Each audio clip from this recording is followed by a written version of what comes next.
All right. All right. Well, welcome everybody to the Road to Emancipation webinar. My name is Kyle Booker. I am the Assistant Site Manager here at the James K. Polk State Historic Site. We're located in Pineville, North Carolina. If you don't know where that is, we're just south of Charlotte, right next to South Carolina's border. I want to thank you for joining us, and we're really excited to have um, Leesa Jones here with us. Before I tell you a little bit about her, I'll give you some logistics about the event today. First off, we'll run about an hour, starting here at 10, running to about 11 a.m. Um, we will have some time for Q&A, and we really encourage you to use that Q&A box, that chat box, to interact. I'll be moderating and um, making sure that we keep everything flowing and that Leesa can hear you and we have some feedback there. Also, if you would be so kind, at the end of the webinar, you'll have a survey that we've created. If you would fill that out, it really helps us know more about what our community feels about our events and how we can grow. Um, so, oh, that's our phone ringing there. Sorry about that. 1 second. All right. Uh, without further ado, Leesa Jones here. I'll introduce her. She's the director and co-founder of the Washington Waterfront Underground Railroad Museum in Washington, North Carolina, out on the coast there. It is a National Park Service Underground Railroad Network to Freedom site, one of the only ones in North Carolina that really deals with the history of freedom seeking. Without further ado, welcome, Leesa. Thank you so much for being here. Good morning, everyone. Again, my name is Leesa Jones, and I'm going to be sharing with you this morning how enslaved people self-emancipated themselves. That means how they got off of plantations and were able to get their freedom on many routes. This morning, I'm going to be talking about getting my freedom on an overland route. I'm here in Washington, North Carolina, and Washington is located right on the Pamlico Tar River, which feeds into the Pamlico Sound, which feeds into the Atlantic Ocean. But this morning, I wanted to talk about how I'm going to get to Pineville because I want to participate as Mahela, who would have traveled to Pineville, Charlotte area to be able to participate in the gold rush that was in Charlotte in the very early 1800s. So I'm going to be taking you on an adventure this morning. First, I'll tell you how I'm getting off of Elmwood Plantation, the largest plantation in Washington and Beaufort County. But abolitionists have been telling us, many of the freedom seekers in this area, that maybe we don't want to go toward the north in Canada, and maybe we don't want to go toward the Saltwater Underground Railroad, which were Caribbean islands that did not participate in slave trade. Because the port of Washington was the largest port after Wilmington, and by 1850, the largest shipbuilding port in North Carolina, there were many ways to get to Pineville.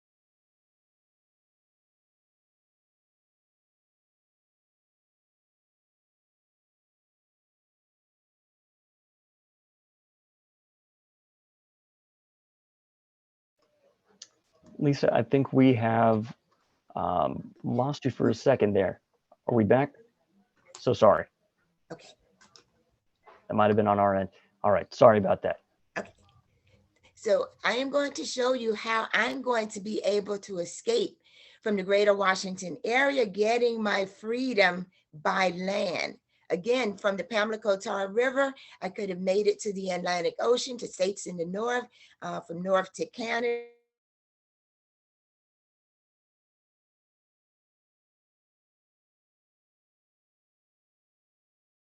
Mexico, north to Mexico,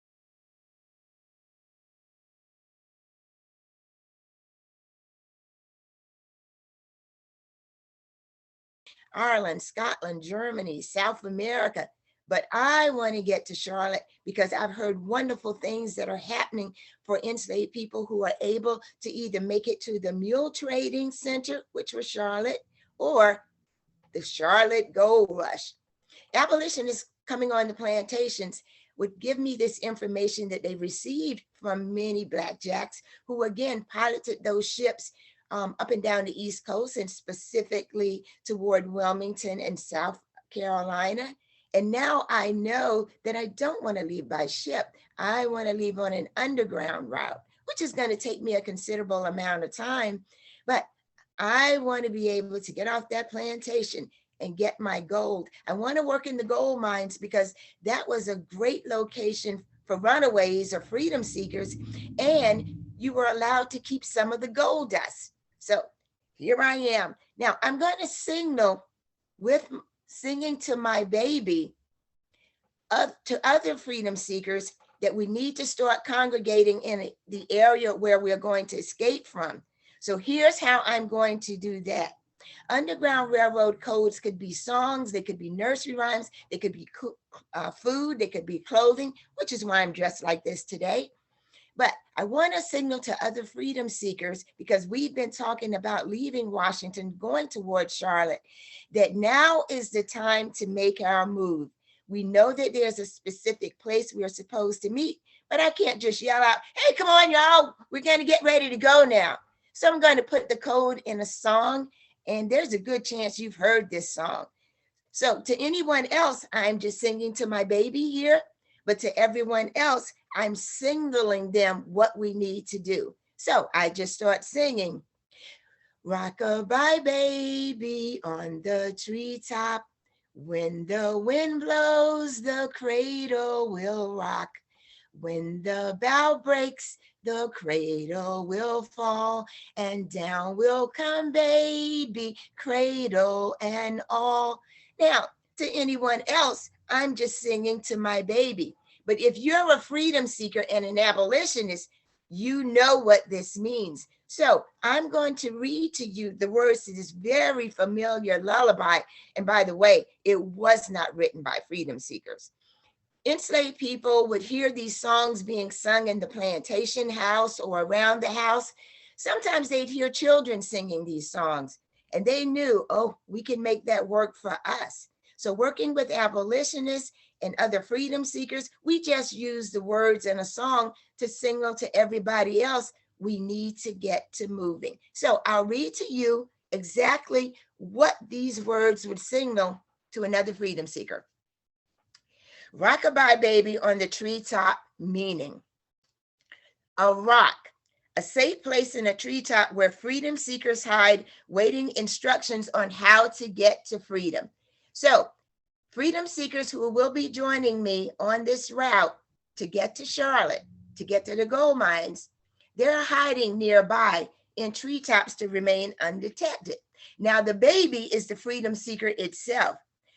When the wind blows, it indicates abolitionist movement nearby, people who are going to feed us information about how to get safe and stay safe on the route. The cradle is a place of safety being offered by abolitionists along the way. It could be a house, it could be a church, it could be a place in a graveyard, it could be a place by a creek, but anywhere that we can secure aid from abolitionists. We'll rock, meaning moving freely from a safe place. When the bough breaks, that means being safely rescued by abolitionists who are on the way to help us on our journey. The cradle will fall. That means we've been safely rescued, given shelter for maybe a night or a couple of days as we continue on our journey. And down will come baby. Remember, the baby is the freedom seeker. The cradle is the abolitionist, and all, meaning everyone made it to safety. So that's the first thing we do to get off the plantation. We're going to a place where we agree to meet, but just to keep the code or the song secret, I brought my baby along.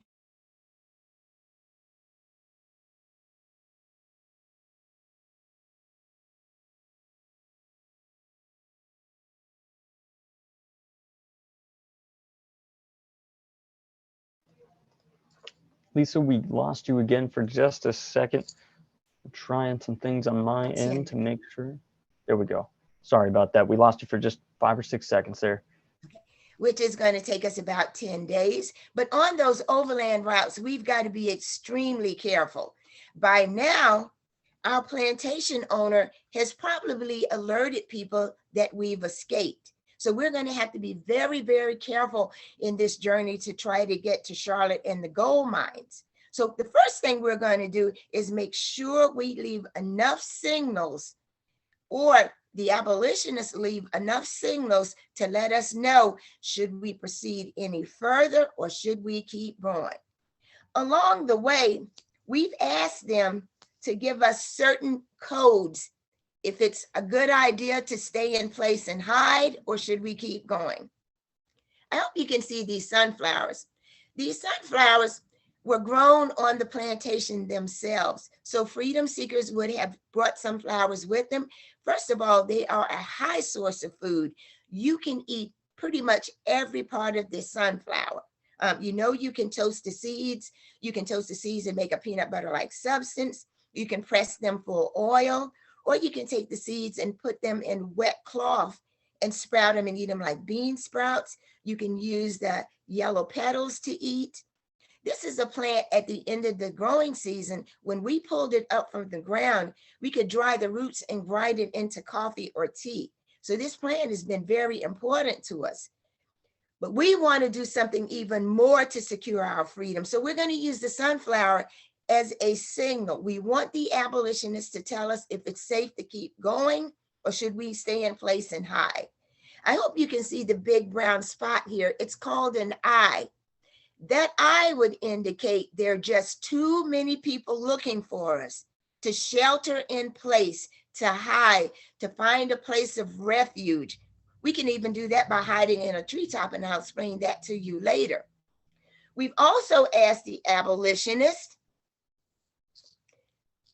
to sprinkle, I hope you can see these are black-eyed peas, to sprinkle black-eyed peas along the way if they detect there is movement by bounty hunters or slave traders looking for us. Remember, we've got to stay safe at every turn.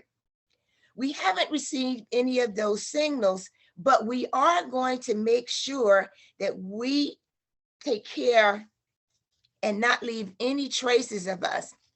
Lately, some of the plantation owners have started to use what they call Negro dogs or slave dogs, who were specially trained to look for runaways. People did use dogs to help pick up our scent. And so what we do is we have to make sure we cover up our scent. We're not using hush puppies. I'm sure you may have heard the story about how freedom seekers would use hush puppies. So if they heard dogs barking nearby, they could throw pieces of fried cornmeal, which got the name hush puppies, because the idea was that the dogs would stop to eat the hush puppies and get quiet. They'd stop barking. But that's not true. We wouldn't use hush puppies to try to detect the dogs or deter them from following us. Here's the reason why. That fried cornbread mixture, once it's done, it smells so delicious. And the next time you have hush puppies for whenever you're lunch or dinner, whenever you're eating them, smell your fingers after you've handled some of those hush puppies. That scent gets on your hand. The reason we wouldn't use hush puppies to deter the dogs is because the dogs, even though they stop to eat the hush puppies, they'd still smell the scent on our hands and they'd still follow us, probably because they wanted more. So we don't use hush puppies. There's no logic to that.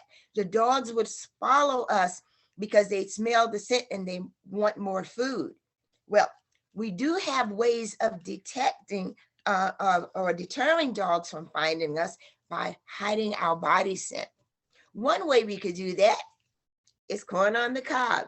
Now, a freedom seeker would eat the corn, but they would save the husk, this part, and they'd save the cob. They'd burn it in the fire and make an ash out of it. Think gray baby powder. We would put that ash all over us. We completely cover ourselves with ash, but we have something else we'd use. garlic. We would crush the garlic and add that as a layer of protection. We'd also use onion. We crush it and we cover ourselves with the onion sap. And to make sure we remain undetected by the dogs, if any of you ever use the real pine trees for Christmas, the real Christmas trees, not the kind you put in a box and put in your closet until next year, if you actually touch that Christmas tree, you'll know that there's a wonderful scent that comes from that pine sap. As our last layer of protection, in addition to the other three, we're going to cover ourselves with the pine sap, specifically my hair, my legs, and my feet. Now we can remain undetected by dogs. And if we receive any kind of signal from the abolitionists helping us, we would know to seek shelter in the top of a tree. And that's why we use the song, Hiding in the Treetop, until all danger has passed. The dogs won't be able to smell us. They may be able to follow us for a distance, but because of the substances we use, they won't be able to detect that we went up the tree because they can't find us. So we're going to hide in the tree for a day or two. Now we've been told it's safe to come down. How do we know it's safe to come down? Well, it could be a song, but in this case, and I don't have it with me, but if you know what a brown-eyed Susan looks like, or an okra flower, they could use an okra flower to signal it's safe to move about. Brown-eyed Susans and brown-eyed Susans and okra, they have yellow leaves or yellow petals, but they have small brown spots in the center. The small brown spot, or the eye, as opposed to the large one, is going to indicate there are not that many people looking for us. It's safe for us to travel along the way. And so we're going to do that. Well, we start moving. I want to encourage the other freedom seekers with me. So it's starting to get dark. We're going to find a place, maybe a cave, maybe laying out. We've already got these substances on us that the animals won't bother us. So maybe we just stay under a tree at night. And now I'm going to signal, it's starting to get dusk dark. We're going to rest a little bit. And just before the dawn starts, or the early morning when the sky is starting to get bright, I'll start singing another song to signal to them it's time to move on. This song may be very familiar to some of you, again, but it's very important on our overland journey to get to the Charlotte Gold Mine. I'll just start singing. Twinkle, twinkle, little star, how I wonder what you are, up above the world so high, like a diamond in the sky. Twinkle, twinkle, little star, how I wonder what you are. Now, we refer to the North Star as the twinkling star. So we know that we're going to proceed now by following the North Star. But wait, about 2 miles into our journey, we see this. Now we need to stop again. I'll just start singing the second verse of that song, and they'll know what this means.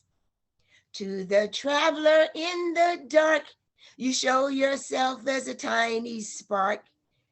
We would not know which way to go if you did not twinkle so. Twinkle, twinkle, little star, how I wonder what you are. The second line of that well-known nursery rhyme does state, to the traveler in the dark, you show yourself as a tiny spark. I'm signaling to the people who are walking and traveling with me, we're going to start looking for an abolitionist house. Abolitionists would use a candle or a lantern in the window to signal it was safe to stop, not to stay for a long time, but maybe just to get a change of clothes and some food. So when I signal to the traveler in the dark, you show yourself as a tiny spark. Right now, I'm not referring to the North Star. I'm referring to the information abolitionists have given me that along our journey, we're going to see a lantern or a candle in the window. If we see that it's safe to proceed toward that house, get some kind of aid, and then we'll be on our way. So we're starting now to move toward the Charlotte area. Now we need to cross a creek. I've got to make sure those traveling with me understood what Harriet Tubman would often sing to the people she was helping. She could use a song to signal to the people she was getting to freedom, certain things that they needed to do. We're not familiar with this area, the people traveling with me. But using Harriet Tubman's instructions, which have been greatly passed along to other freedom seekers, since we're not familiar with the area, and since because in our many days of travel, we've kind of exhausted a lot of the items that we would have used to cover up our scent, we need to do something else. We see water here, so we're not going to use our precious substances to cover up our scent because we have water. So I would just start singing to those who are following me. Wade in the water, wade in the water, children, wade in the water. God's gonna trouble the water. They knew what that meant. Harriet Tubman left a lot of instructions for those who were to become abolitionists and to lead freedom seekers into their journeys of freedom. That song simply indicates to us, stay near the water as much as you can. Follow this creek as much as you can. Stay near the bank. So if we hear dogs barking, we are able to get in the water and the dogs won't be able to follow our scent. And so all these little techniques, they were very, very important to be able to help us on our journey. We sing many songs on our journey, but wait, I see another freedom seeker's house and I hear a song. Wait a minute, it sounds like a nursery rhyme. It is a nursery rhyme. And this nursery rhyme will be very familiar to you. But we as freedom seekers, our clothes are wet, our clothes are muddy, our clothes are dirty. We're going to be very happy to hear this song. We hear it in the distance. Now they're starting to say the words to the nursery rhyme. And the nursery rhyme is this. Old Mother Hubbard went to the cupboard to get her poor doggy a bone. And when she got there, the cupboard was bare, and so the poor doggy had none. Why would that nursery rhyme that was written in 1818 by a grandmother in Great Britain for her grandchildren, why would that signal to us something so important? Again, freedom seekers would hear these nursery rhymes, they'd hear these songs being sung by adults and children alike, and they would just think, we can make this work for them. So make them work for us. So working with abolitionists, we've turned that nursery rhyme into a code. And on our journey toward the Charlotte gold mines, we hear this nursery rhyme being recited nearby because the abolitionists have told them the Native Americans are going to help us along this route. Our ultimate goal is to follow the Native Americans in the area and then the Catawba Indians in the Charlotte area to take us toward the Catawba River. Well, back then we called it the Esau River, but we are following that pattern, that the path that the Native Americans have laid out for us because they were very big helpers on the Underground Railroad. They just don't get a lot of credit, but they were. And so they are leading us now to this farmhouse, and around the farmhouse, we hear, old Mother Hubbard went to the cupboard to get her poor doggy a bone, and when she got there, the cupboard was bare, and so the poor doggy had none. We know we can stop to that house and get fresh clothing, Mother Hubbards are dresses. Mother Hubbards are long dresses. The sleeves come to the wrist. The hem pretty much goes all the way down to the ankle. And the collar comes about here. The Mother Hubbards dresses, they became very popular with evangelicals who would go to Pacific Island nations or countries to evangelize the gospel of the Lord Jesus Christ. When many of the evangelists got there, some of the women were very scantily clad, very scantily clad. And sometimes the men and women had a very difficult time trying to share the gospel, just looking at these scantily clad men and women. So many of the evangelical women, they came up with an idea, maybe we can persuade them to dress like us. And so they offered them these dresses so that they could look like some of the women who were doing the evangelical outreach on these islands. Now, they didn't have to wear them all the time, but the idea is when they gave little services, which were probably under palm trees, they didn't have an established church or wooden building anywhere, the women would wear those dresses. Well, Mother Hubbards are dresses. So when we hear that nursery rhyme, we know we can go there and get a change of clothing. Now, because the dresses are very long and can impede us, we're just gonna pull them up toward our knees, tie them with a piece of rope so that we can successfully keep going through the water if we need to do so. So many of the songs and the little stories that you've heard, many of those were used by enslaved people to be able to get to their freedom. Well, now we have made our way into the Charlotte gold mines. Now, some of the men, they're going to be working on the mule trade, which was very well known in the Charlotte area. So they're going to start working on the mule trade. We want to dispel some of the myths that you will often hear, and this is part of what we do as our mission and our ministry at the Underground Railroad Museum. Enslaved people, many of them were paid for their services. Many people think because people were enslaved, they did not receive any compensation, but that's not true. I'll give you an example. Many of the ships, actually 90% of the ships that were built on the Washington waterfront, and I'm sure Wilmington and any other great port where there was shipbuilding, many of those shipbuilding merchants who had those ships built got the best possible people to build and caulk those ships. Caulking means making them watertight. You're not going to mistreat the people building your ships.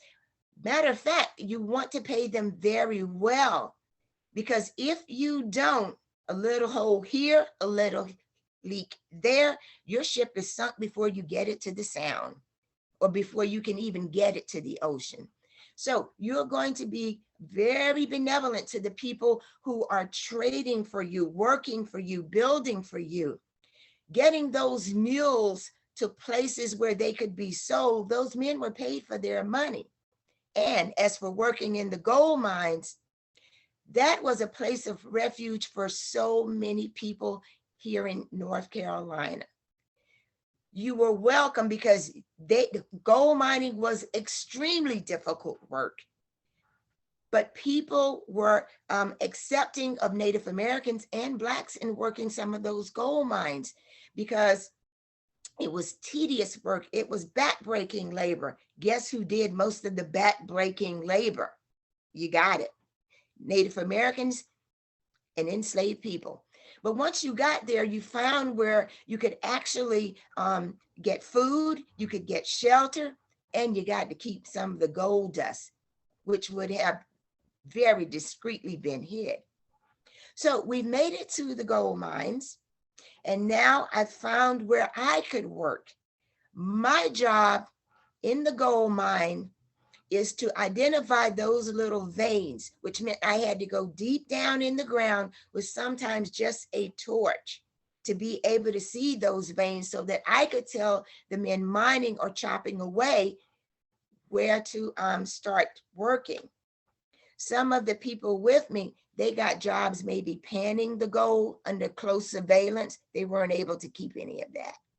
But for those who were working in the mines, such as myself, we were able to keep a little bit of that gold dust. So I want to show you where I've hidden my gold dust. They want to make sure it's only the dust that I might have on my clothing, that I might have fallen through my clothing. I'd be able to keep that. But any other big pieces or chunks or even tiny pieces of gold, I wouldn't have been able to keep that. This gold is very important to me because with this gold dust or even the tiniest piece of a flake, I'm going to be able to buy my freedom. So my self-emancipation, which got me off of Elmwood Plantation in Washington, North Carolina, and with the help of abolitionists who have guided us safely toward the Pineville, Charlotte area, who have showed us where we could work in the gold mines. Now I have some gold that I'm going to be able to help secure my freedom, because I can't stay here maybe 2 months at the most.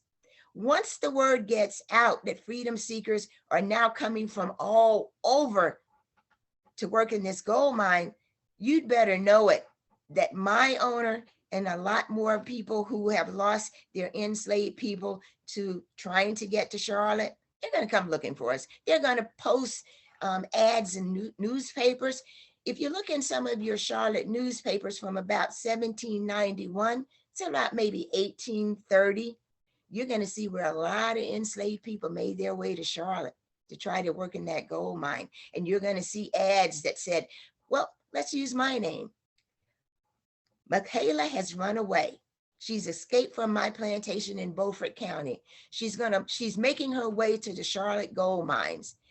If you help her or you harbor her or aid in her escape in any way, you could lose your farm, you could use your business, we could put you in jail and pay a hefty fine, because people did not want people helping their enslaved runaways. So there's a good chance I will only be able to stay here for a couple of months. But what my plan is, and the people who are following me, the plan is to make it to the creek, to be able to make it to the Catawba River, and then try to make it toward some of the abolitionist area, which is going to be along the coast of South Carolina. South Carolina was a huge shipbuilding port, but you've got to remember, anywhere that there is troublesome activity, life devaluing activity, there's always going to be someone who is going to be willing to help. And so even though South Carolina had a huge slave trading industry there were still good people who were willing to help us. Now, my goal here now is to make my way to Philadelphia. Once I get on the ship with the help of these people who were called Blackjacks. Blackjacks were kind of like the Google of the day. They knew everything. They traveled up and down the East Coast. They went to every port. They could glean information from it. Just think of them as walking newspapers. They knew what abolitionists would be in the area. They knew what ship. They knew what day they would be leaving. So once I get to a port, right coming into South Carolina, the abolitionists are going to hide me until it's safe for me to get on a ship. The Blackjacks have told them what ship's going to be here, where it's going, and what day I need to leave. So I'm going to sing a song to you which would signal to me what ship is leaving. We're going to call this little town Gloryville. It's a little town on the South Carolina border, which is right there, right on the river. Ship coming in, I can get on it, but I have to listen to the clues. So abolitionists working with me are going to sing the clues to me, and I'll know what ship to get on. Because there's about 4 large ships here. I got to make sure I'm on the right one. So there's a couple of ways we're going to do that. The first one is the song. I just hear this song being sung on the wharf somewhere, but it signals me what to do. So they could just start singing, strutting through the alley, alley, alley, strutting through the alley all night long. This the way you buzzer bee, buzzer bee, buzzer bee. This the way you buzzer bee all night long. Jump back, Sally, Sally, Sally. Jump back, Sally, all night long. Strutting through the alley, alley, alley. Strutting through the alley all night long. This the way you buzzer bee, buzzer bee, buzzer bee. This the way you buzzer bee all night long. Jump back, Sally, Sally, Sally. Jump back, Sally, all night long. Strutting through the alley, alley, alley. Strutting through the alley all night long. This the way you buzzer bee, buzzer bee, buzzer bee. This the way you buzzer bee all night long. Jump back, Sally, Sally, Sally. Jump back, Sally, all night long. Now I know what to do. The abolitionists have sung that song to me. I know what it means. We've worked the words out together. Now I will decode the song for you. On that little wharf in Gloryville, there are 3 large ships. One of them is going to Philadelphia. The captain of the ship has a small place on the ship where he can hide me.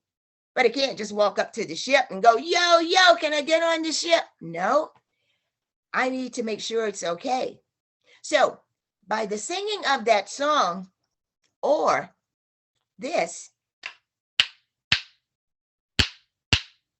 those are called tapping stones. The captain of the ship, once he heard that song, would tap those stones together, meaning the coast is clear. But wait, he's going to do one more thing just to make sure. He's going to have the abolitionist singing to me, sing one more song. And there's a good chance you know this song too. Ring around the rosy, pocket full of posies, ashes, ashes, we all fall down. Why would they sing that song? That song's about the Black Plague in Europe. Many, many, many decades ago. Again, they'd hear these songs, they just make them work for them. The captain of the ship is going to come out and drop ashes. Now he's identified to me the ship I can get on. Now I'll tell you why I sang the song Strutting Through the Alley. The alley was the river. It was known as an alley of freedom. Strutting through the alley indicates I'm going to be able to get a water or river escape. Strutting through the alley all night long just indicates the ship's leaving at night. The part, jump back, Sally, Sally, Sally, it indicates the name of the ship I can get on. The Sally is the name of the ship. Now this song is good for about 3 or 4 days, and then another ship's name would be inserted into the song. This the way you buzzer beat means whatever protection I'm going to need, because they could have dogs on the ship. So make sure you've got all these things to mask your odor. And they'd give me a piece of muslin to put across my face, wet muslin, just in case they smoked the ship. Sometimes they do that if they thought a freedom seeker was hiding on. So now it indicates the name of the ship. We're leaving at night, but there's one more thing. I sang the song 3 times. 3 times. 3 times is going to indicate exactly what day the ship is going to leave at night. So if they're singing the song today, and today is Friday, the second day is Saturday, the third day is going to be Sunday, the ship Sally is going to be leaving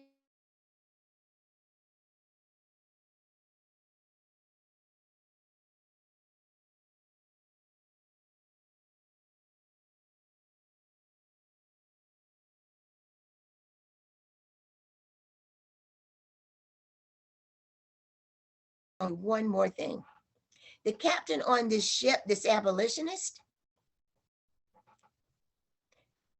the captain on this ship, the abolitionist, he is a very fine man. He is a Quaker abolitionist, and his goal in life is to help enslaved people get to their freedom, because he did not believe it was right to enslave any man. And he would literally sacrifice his life to help freedom seekers. Very fine man, but he needs to be paid. I have the money hidden on me, And when we do this presentation in schools and colleges and senior citizens and historic sites, we always ask people, well, where do you think the money is hid? Well, most people are going to say my shoe, my sock, my pocket. Some kids in school go, well, my grandmother hides her money right in here. Well, no, I have the money hid in a specific place. And so the reason I have my scarf on, I hope you can hear this, it's a signaling device. This device signals that I am the freedom seeker that needs to get on the ship. And once on the ship, some of those gold flakes that I hid, sometimes securing them under my tongue or the roof of my mouth, I've got them on me, but in a place that would seem inconspicuous because they're never going to look in my hair. Well, just in case they thought it might be in my hair, I take portions of my hair out to make them think it's not in my hair. And usually by taking these portions out, they're going to conclude, okay, so where's the money? But the money is hid in my hair. And the reason I'm calling it money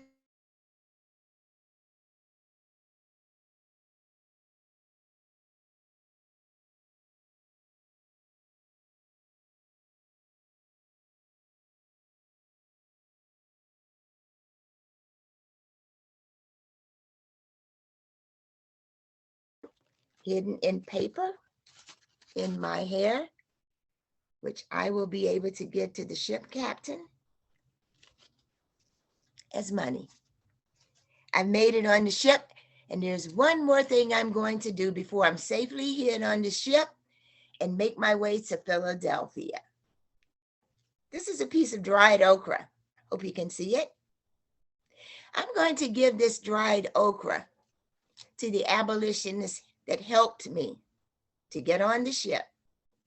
I want the abolitionists to give this to one of my loved ones who weren't able to make it on the ship with me. They're going to stay safely here somewhere by, and hopefully they'll be able to get on their journey to freedom to Philadelphia. But I'm going to give this piece of dried okra to the abolitionists to get, maybe I'm going to give it to mama. Maybe I want to give it to my papa. Maybe I wanted to give it to my grandma. I will specify the person that I want to have this. Now, the reason I'm giving this okra is because in Africa, the okra plant is called a kuru.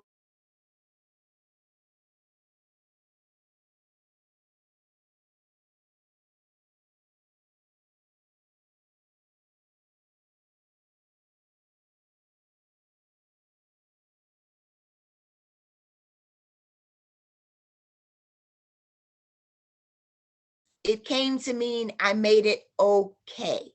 Now, the term okay that has made it into our everyday language was because of a Boston editor when he would put the paper to bed. And that's just another way of saying when he was satisfied that the paper was ready to print in about 1830, he would write the words okay.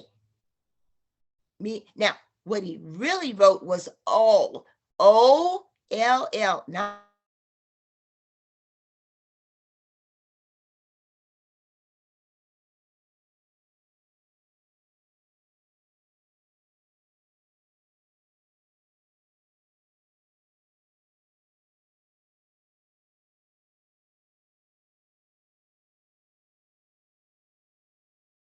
and by 1860, a piece of dried okra given to someone as a signal simply meant the freedom seeker made it okay.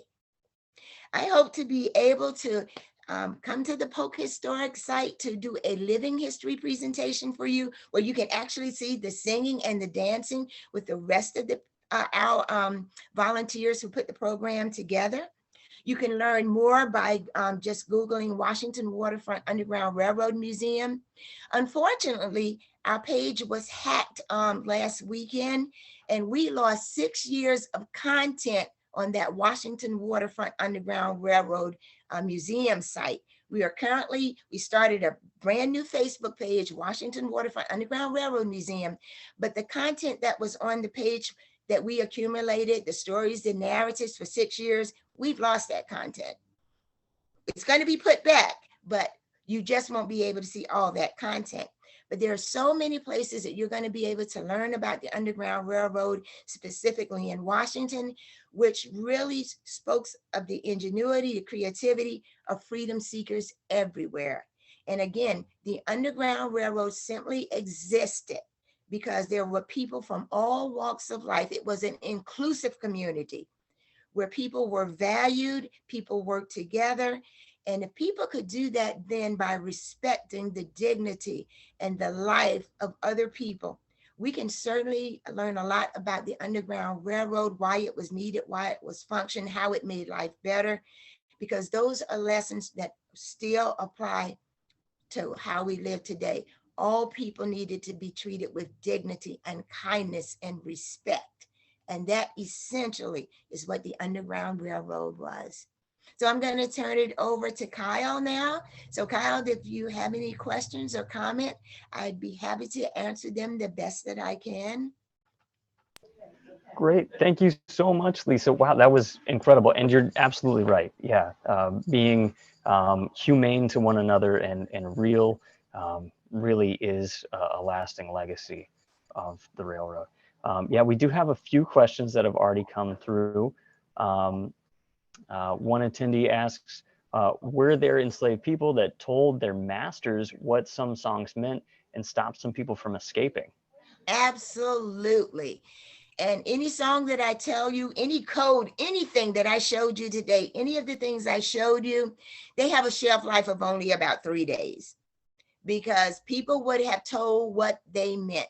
Another enslaved person could have told what a code meant to curry favor with their master. You know, master, I know something, and I sure would like a few more tablespoons of molasses, and I'd be happy to tell you. And then sometimes under duress of their own life or their family's life, they would have told what they meant. And that's why codes were always changing. That's why I had so many this morning, and there were a lot more I could have used. The time just wouldn't allow me to be able to share them all. But you always had at least 5 or 6 codes as backup. But yes, someone, even a fake abolitionist pretending to help a freedom seeker. And all they would do is get them in a place where they could compromise their safety and sell them right back into slavery. That's why codes were always changing. There are literally hundreds of codes. But yes, someone could and would have told what they meant. Wow. Wow. That's heartbreaking to know just how many things you had to have in your back pocket. Another attendee asks, how did other enslaved people know how to relate clues in the songs to direction? Were there, you know, some kinds of meetings or some other ways that the codes would be passed between each other? A lot of times, if you, okay, on a plantation, first of all, you're going to be very, very, very careful who you talk to. Abolitionists would be carefully vetted before they even got on a plantation because people were always suspicious. But normally abolitionists would go on the plantation under the guise of preachers because they were always welcome. They would hope that their preaching would keep the slaves docile and keep rebellion down. But many times, let's just say an abolitionist woman would go on the plantation to say, I can teach your enslaved women to tatter. Now, enslaved women could knit, they could sew, they could broider, they could crochet, they could do piecings, they could make quilts, but a lot of them didn't know how to tatter and make lace. And so that person going on the plantation would have only responded to one person. That person would have already been identified by the abolitionist trip there a whole lot earlier. And again, a lot of information would not have been shared with a lot of people. So a lot of the communication was strictly between the freedom seeker, maybe one very, very trusted family member, and the abolitionist.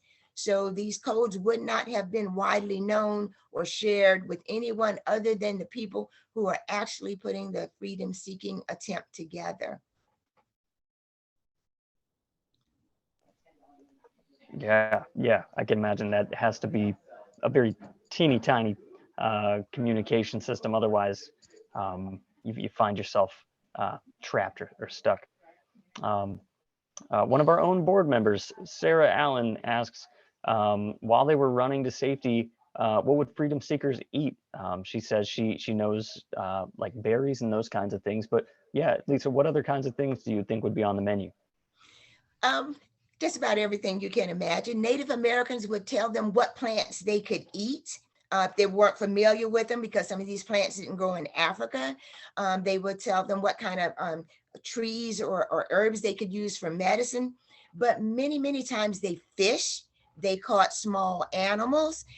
They had secret ways of even cooking let's just say they caught a rabbit. Rabbits would have been very plentiful, as many small birds would have been, turtles. Well, let's just say they caught a rabbit, but now they're not going to cook the rabbit over open fire because it was signals to other people or animals food was being cooked. But they would take wet moss, and they make a fire around the wet moss and put the meat in the wet moss and kind of like steam it. Or they could cook the fish without frying it. They could, somehow steam it.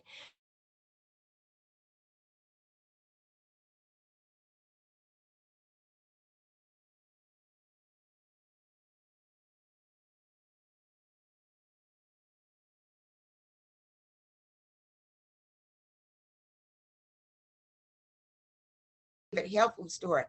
They could make bread from dried pecan meal. Same thing with walnuts. There were plenty of things to eat. There are so many people now who are going back to either a vegan lifestyle, or they just want to learn to live off the land. And there are many websites that can show you dandelions, for example. Dandelions were a tremendous source of food. And so these sites will show you what plants that you can eat that would actually keep you healthy on your journey. So again, there would be many places to find food. And sometimes abolitionists may have left potatoes, onions out nearby in like salt boxes. And salt boxes were places where they put ashes so that the rain could fall on the ashes and help them to make lye by using that rainwater. They'd often hide food in these, we call them ash heaps. And so sometimes there were even food hidden nearby, but if there wasn't, there would have been sufficient food to be found along the way.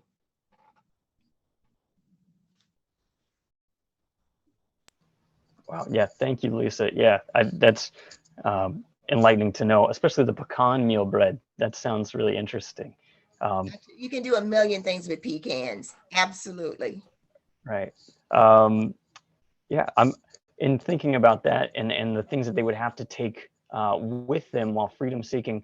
Um, you know, I can imagine they weren't able to take a whole backpack with them, right? No. What kind of storage would they have on their person? Just what they could like with the gold, just fitting it kind of hidden in places.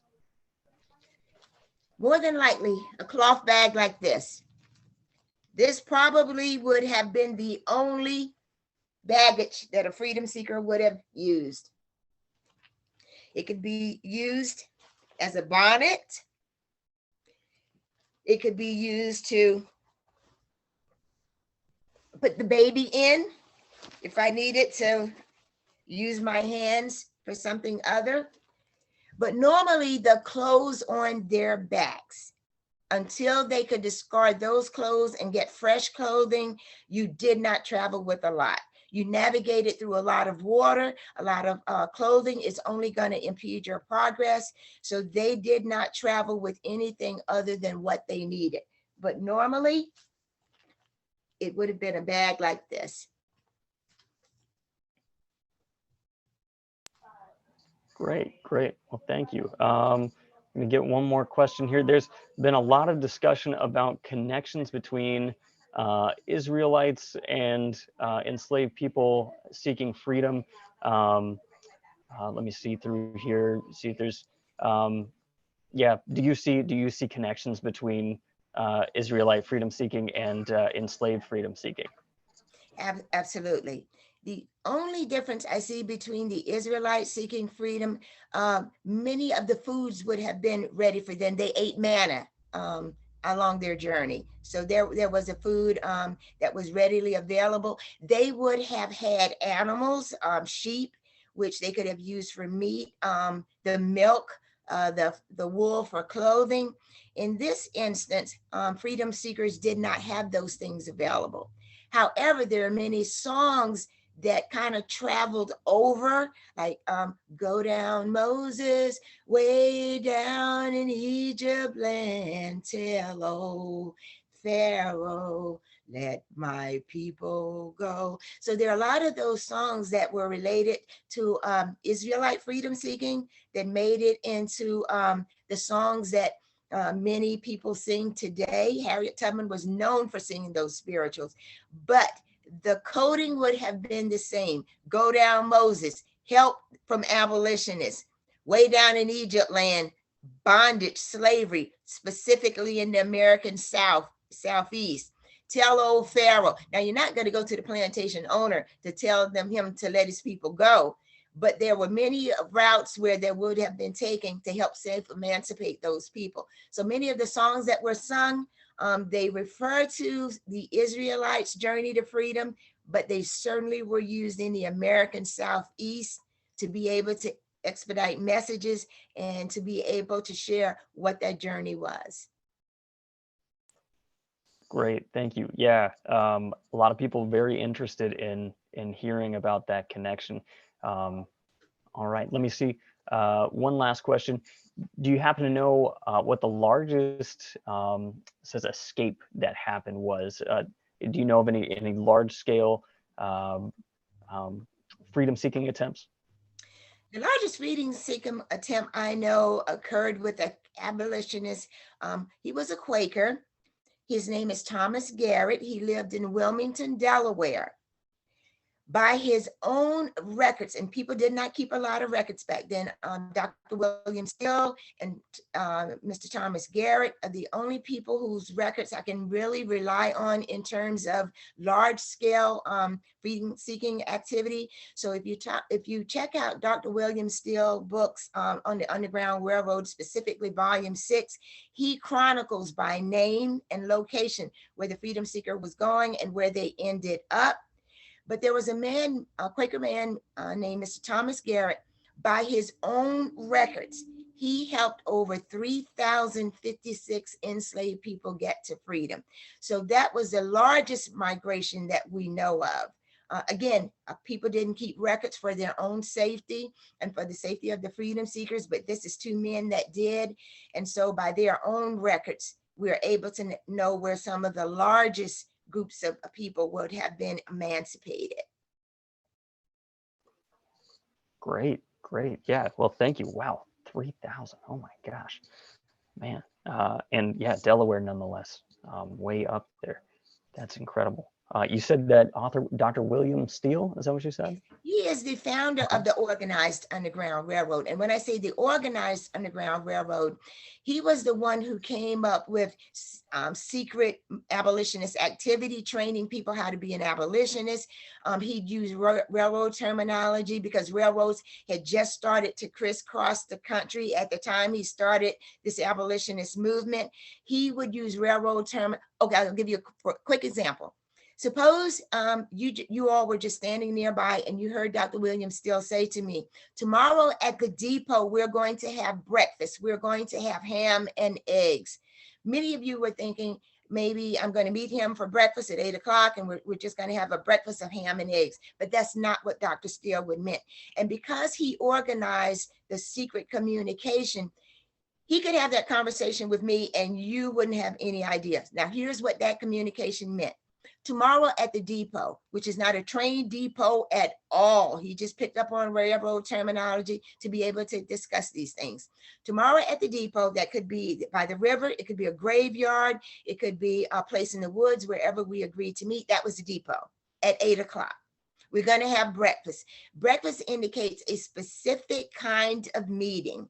We're going to have ham. Ham would have been 1 adult Eggs would have been more than 2 children, and I, as the conductor, would have been responsible for taking them to another safe place. Dr. William Steele is the one that came up with the terminology to be able to get people into places and be able to talk about things with other abolitionists that the untrained ear wouldn't have had a clue what they were talking about. So again, he's the father of the organized Underground Railroad. Great. There's many people saying thank you in the chat right now. People very impressed. They say they've learned a lot. So thank you, Leesa. I think we've just crossed 11 o'clock. I don't see any more questions there now.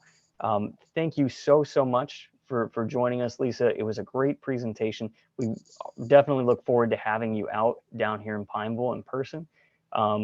Attendees, as you're leaving, I'll point out again, we have a survey as you close out. If you would, please fill that out. Let us know what you thought about today. Heap praise on Leesa as much as you can, because we love her being here, and let us know what we can do better in the future as well. All right. Thank you so much, Leesa. Thank you so and much again, for having us. Yeah, and again, this recording will be live on YouTube in the next week or so, and our YouTube channel, I put it in the chat, but it's just the President James K. Polk State Historic Site. All right. Thank you, everyone. Thank you.